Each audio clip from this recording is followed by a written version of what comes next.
Blessed and happy Sunday to all of you, my dear friends, my dear brothers and sisters, my dear good people of God, faithful followers of the Daily Gospel Reflection with Father Jack. My dear kababayans, today is December 22, 2024, and today is the fourth Sunday of Advent Year C. Today's Gospel is from the beautiful and the wonderful account of the Gospel of Luke, chapter 1, verses 39 to 45. Today's Gospel is the second joyful mystery of the Holy Rosary. That is, the visitation of Mary to her cousin Elizabeth. The visitation of Mary speaks of the following message. It tells us that we have a God who loves to associate with the nobody. Our God loves to spend time with the outcast, especially the poor, the needy, and the orphans. Elizabeth represents those who are alone. She represents those who are old, those who are poor, lonely, and no social status or rank in the community. And today, the gospel challenges me and you to stay with the orphans, to be available to help and to assist the Elizabeth around us. You know, personally speaking, I felt guilty because I want to travel around the world, but I failed to visit my neighbor across the road. That's true. I didn't know my neighbors here.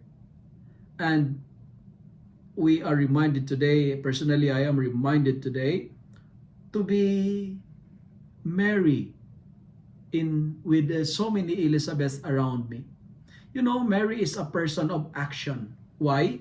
Because she don't procrastinate. The gospel says she went with haste. My dear friends, my dear followers, my dear brothers and sisters, like Mary, let us not waste time, because time is gold. She is very effective, Mary, because she's very effective in saying yes to the will of God.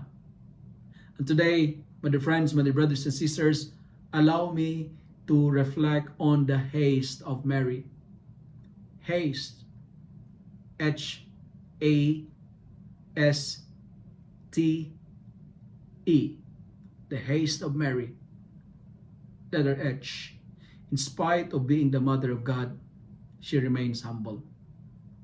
You know, she never bragged, she never boasts of her identity as the mother of the Savior. And I think this is one of the virtues that we need nowadays. We need to be humble like Mary, because if we are humble, we will never stumble. Humility is the mother of all giants.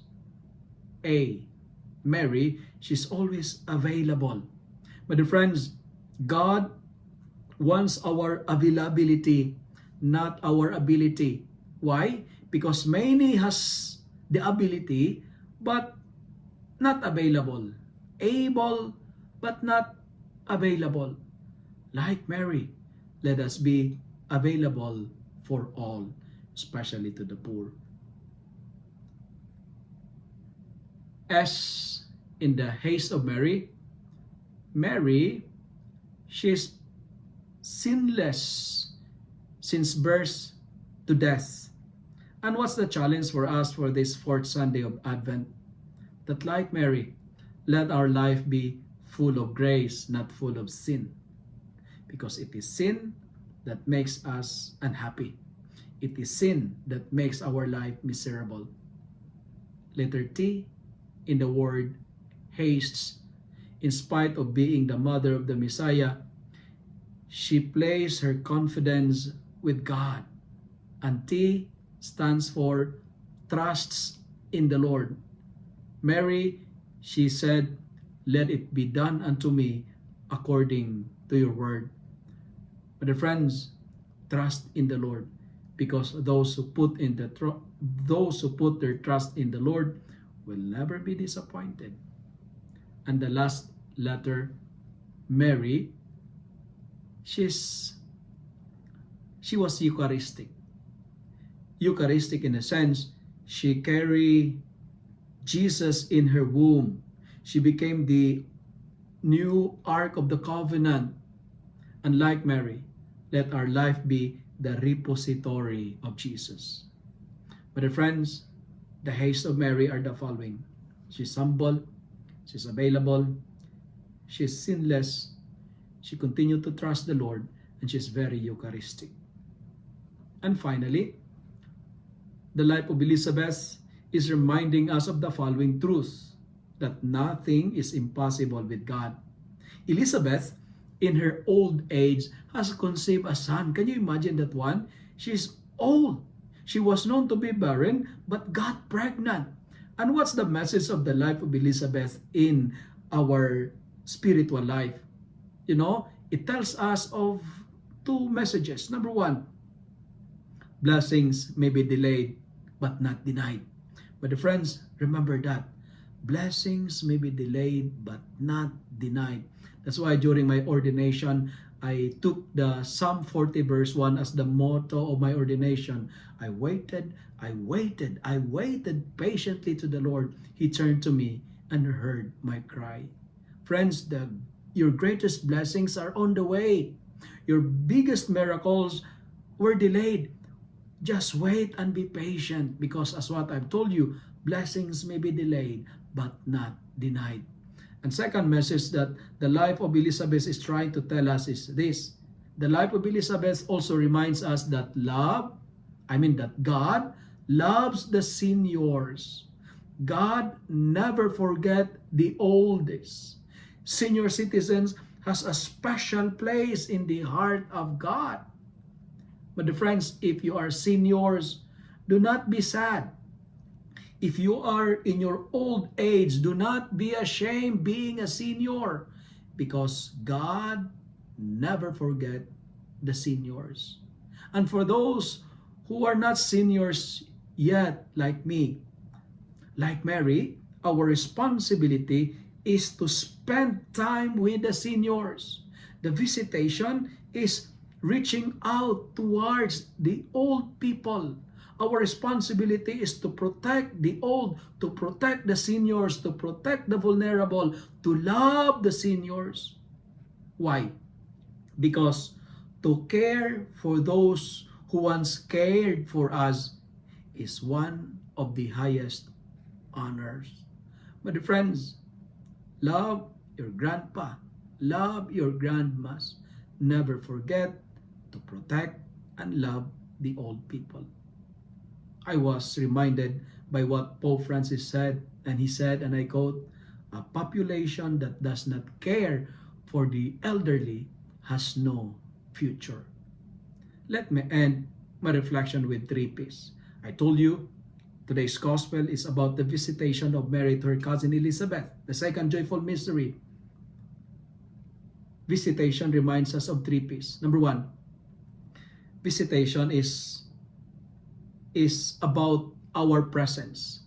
When you visit someone, you know, it's all about your giving your time, your presence.